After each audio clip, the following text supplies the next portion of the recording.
Welcome to the latest episode of Prime Rovers, where we sit down with the founders, CEOs, and inventors who are transforming billions of lives. In this episode, Focus Energy CEO Scott Mercer discusses his journey from EV charging to the latest breakthroughs in nuclear fusion. He also shares personal insights on the challenges of being a founder and his predictions for the future of energy. Here's the full conversation. Take a listen. Hey, Scott. Thanks again for joining the Prime Movers podcast this week. Thank you for having me on. Appreciate it. Yeah. Can you tell listeners a little bit about your background, especially your time at Volta and how you ended up at Focus Energy?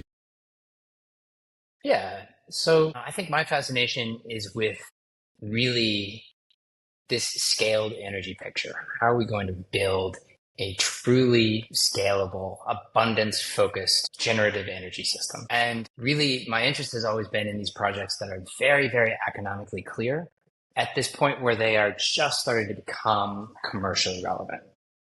So for me, that started with electric cars back in 2009, 2010, really looking at how do you really encourage and foster EV adoption in the early days. I built one of the first profitable public electric car charging networks, basically EV charging that would make money when there were zero cars in market. Built that from an idea to IPO. And that company went public effectively the same month that the National Ignition Facility here in California actually got proven ignition fusion in a controllable way. So fusion has always, for me, been very much the end game of the energy story. That story starts with us discovering fire. It culminates with us mastering the way that the universe creates its own energy. Right. And the idea that fusion suddenly had become a repeatable, controllable scientific process, to me, meant that it was on that cusp of early commercializability. Yeah, it makes complete sense. Can you kind of dive into Focus Energy itself, why it's kind of such a unique approach and what you guys are working on compared to so many other fusion players out there right now? Yeah. So I think that, the fusion space has quite a variety of approaches. I think there are companies that have been really working on commercializing fusion even since the 1990s. I think that as you look at the history of scientific research and investment that's gone into the space, there are two main programs that have the majority of publishing, work, funding, technical proof, and really the scientific community's view on a path to energy generation. That's laser fusion and then magnetic fusion. Magnetic fusion is the story that people hear most because it's been sort of done by the science community. Laser fusion, that investment came through the defense community because there are defense applications. But laser fusion is the approach that has gotten the scientific gain. So Focus Energy is kind of the first principles follower to the program that was run at NIF of getting to ignition and then positive scientific gain. Is what do you do next? How do you take that sort of proven scientific approach and commercialize it into scaled energy deployment? So the company was started in Germany with a fusion fuel research lab that was taken out of the university in Darmstadt, just outside of Frankfurt. And then the founding team wrote the thesis on the company and really ended up hiring the 3 out of the 4 leaders of the National Ignition program here in California, sort of building it into a dual German. But I think the idea is very simple, is that if you want the surest, fastest path to commercializing fusion energy, you start from the most advanced point. So that means starting with laser fusion and starting sort of with what are the changes one would need to make to build into a commercial story. Right. And for those who are not aware, it was in December of 22 that researchers at Lawrence Livermore that you mentioned, they really achieved net energy gain for the first time using the same approach you guys are doing.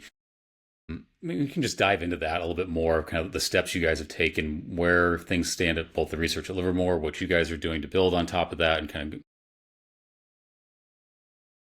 So I think just for the basics of what laser fusion is, you're taking a very small pellet. You can think of a little 4 millimeter pearl of deuterium tritium, so heavy hydrogen. You are trying to compress that to the temperature, the density required to actually ignite a fusion event. So how do you actually get those atoms close enough, confined enough that they fuse into helium, shoot off a neutron, and shoot off energy? That means that you have to figure out a way to compress that in a controllable way. What we do is use high energy lasers. We shoot that 4 millimeter sphere from all sides of those lasers. It means that the sphere is ignited on its shell. It creates basically an inward facing spherical rocket engine that takes the fuel that's encapsulated in that 4 millimeter sphere and shoots it towards the center until it sort of impacts itself at about the diameter of a human hair. So you're shrinking a 4 millimeter sphere spherically down to the diameter of a human hair. At that point, things are dense enough that they actually create fusion conditions.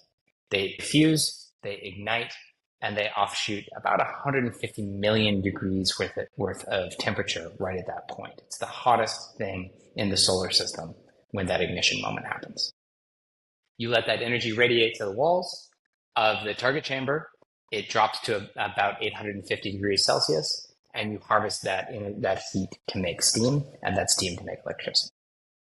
So that's kind of the basic thing. Super helpful. If you talk about like the fuel itself, I think that's fascinating. Like actually needing like a fuel supply for this. I mean, you came to our investor summit last year and kind of showed everyone this little plastic bag here. You could fill a cup full of these pellets, these pearls, with the potential to, I can't remember how much potential energy that little baggie of pearls could potentially give off. But can you kind of discuss that pipeline and making sure? I mean, it's another thing that you guys are making a lot of advances in. So I think that just the emotional story around looking at what it takes to make fusion fuel is pretty impactful. What we do is we take a mixture of a deuterium and tritium, so two elements of heavy hydrogen.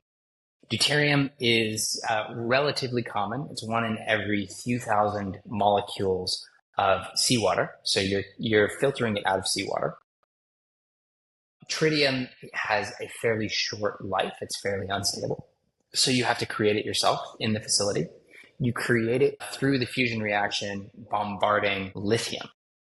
So effectively, what we need is 3 soda cans worth of heavy seawater, a little bit of lithium, a little bit of deuterium, and you replace a train car of coal 2 kilometers long.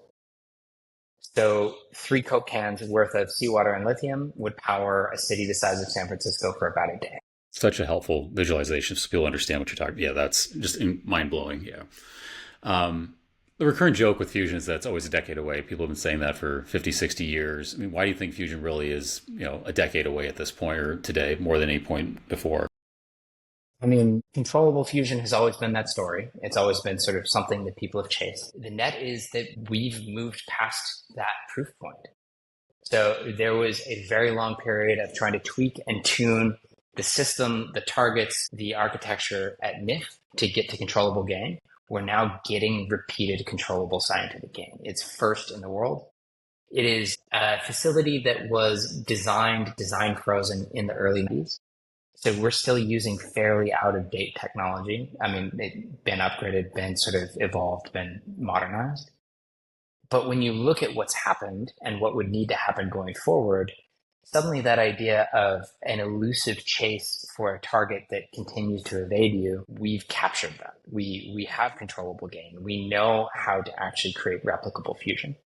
So now it really becomes less about can it, can't it, will it, won't it? More about, okay, we know how to do it. How do you commercialize it?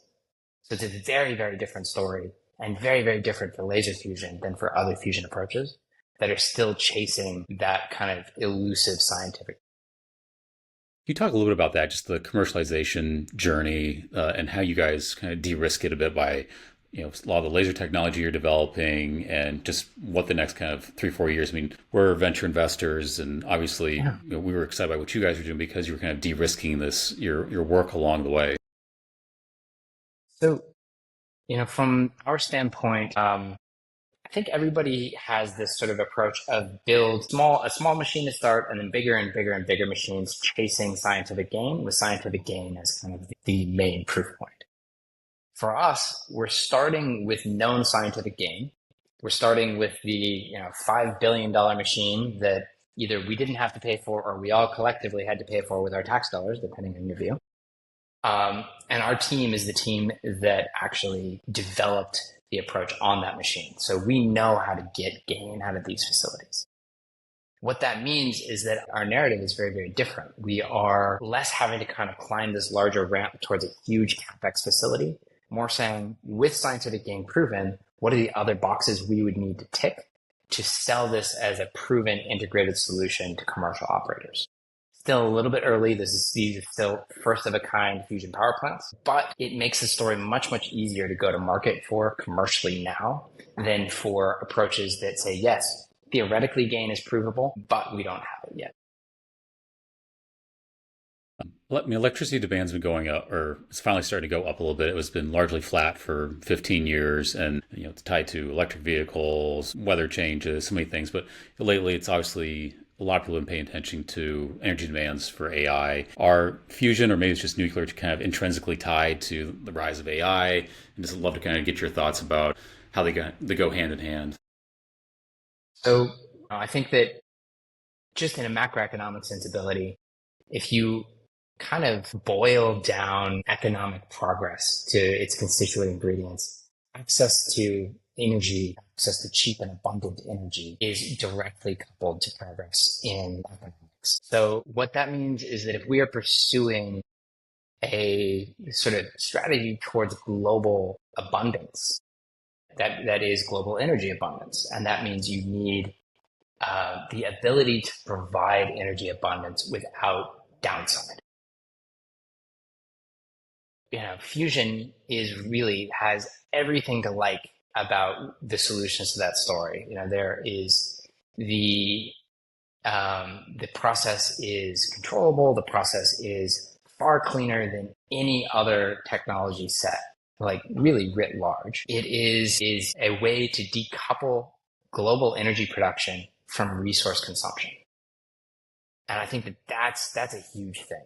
So the idea that you can actually really grow energy production without resource consumption, without kind of the commensurate waste, is massive.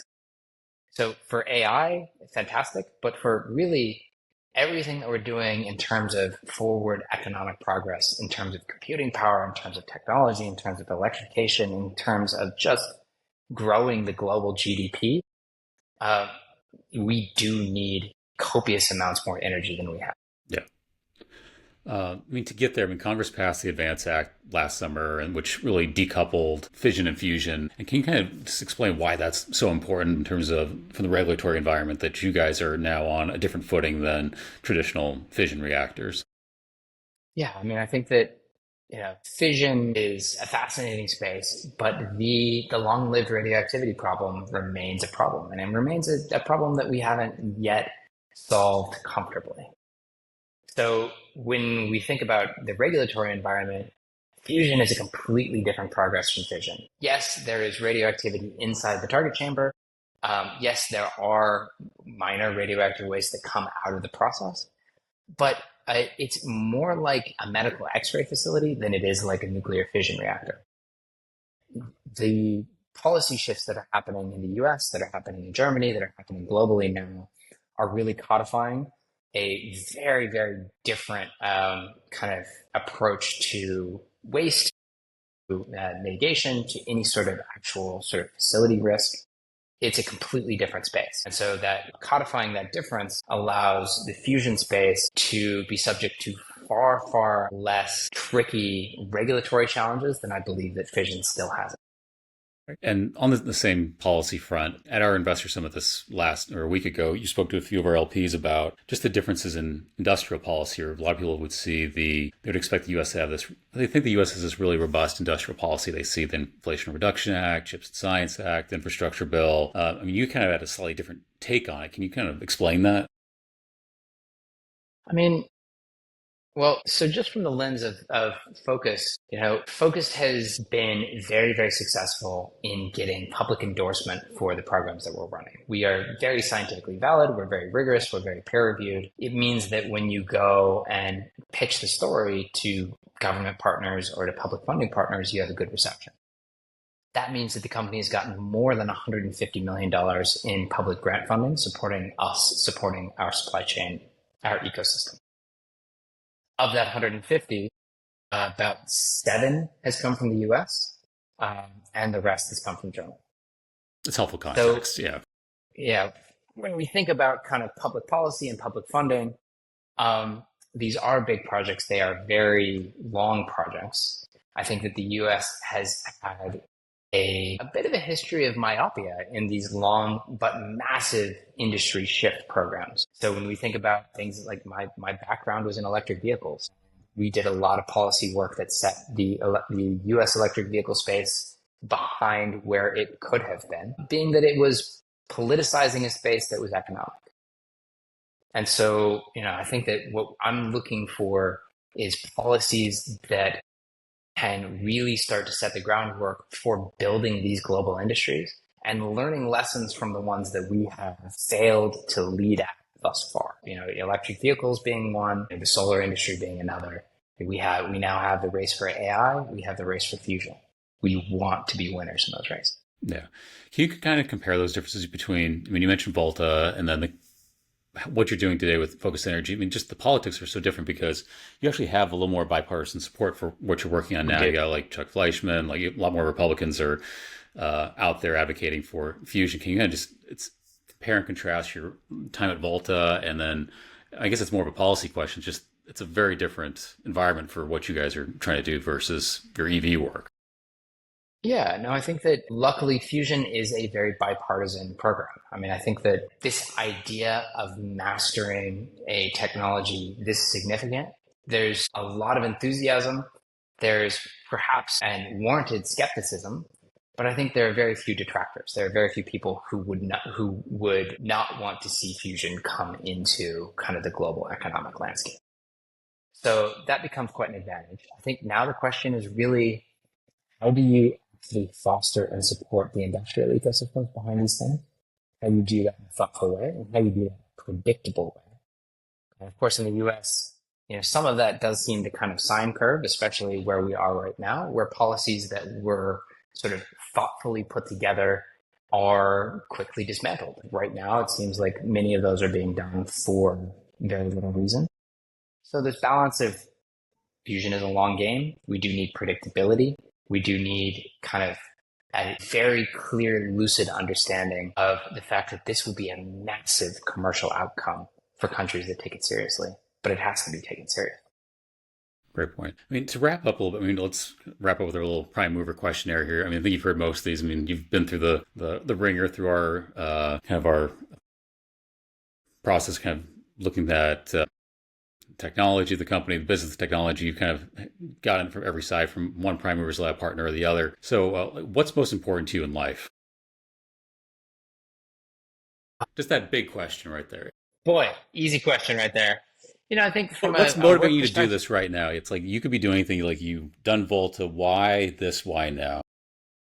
I think it is fascinating to put shoulder into some of these problems that are sort of global scale. What are the most important problems for us to solve that need collective action? Sort of helping out with those is fascinating. What was the least expected challenge you've had to overcome as a founder, either here or at Volta?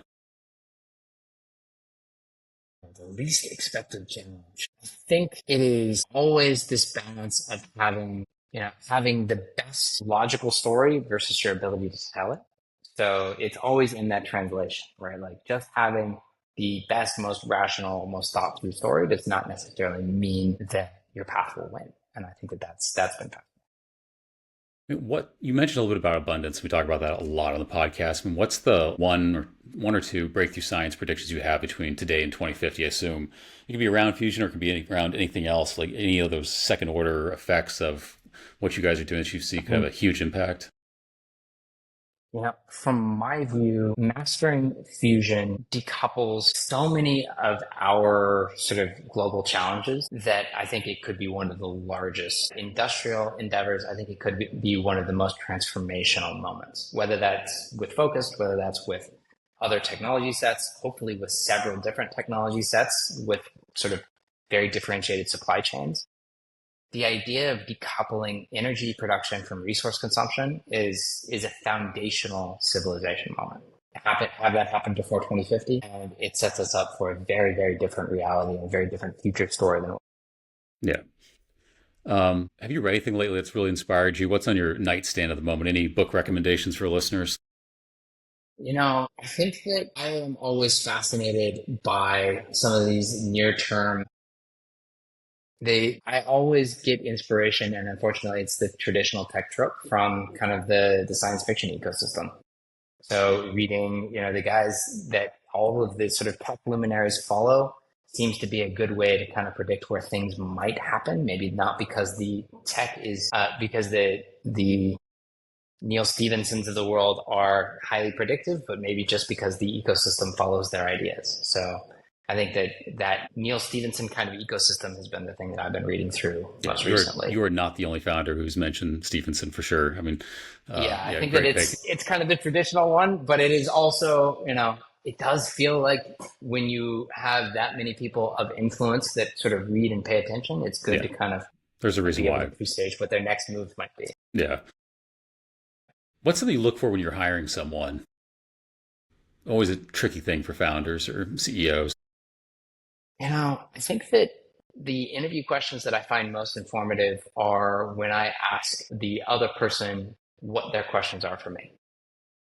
So it's really there. I'm looking for that kind of differentiated intellectual curiosity. I think you're looking for someone who is looking to do something more than just a job, looking to do something that, they have that sort of spark of wanting to take the whole thing apart. And then what do you look for at investors? I mean, what's kind of been unique about working with investors like us at Prime Movers Lab? Any other kind of notable characteristics that you really like to pay attention for? I mean, I think from an investor perspective, the ability to really understand the path is quite important. I think that the investor literacy varies certainly in deep tech spaces from guys with PhDs and long storied physics histories to people who are very sort of novel to the space who don't have a lot of operational history or expertise. I think operational literacy is really important in the investor ecosystem. Just this idea of understanding how these big hard projects actually get done, what the timelines are, what the constraints are, and then how you can move around within them. I think that's been a very, very important thing. That's super helpful. Well, Scott, thank you again. I really appreciate you coming on the podcast, and thanks again for really insightful. And hopefully, listeners took a lot out of this and learned a thing or two about the fusion space. So, thank you again. Likewise, much appreciated. Thank you, Thanks, Gavin. Scott.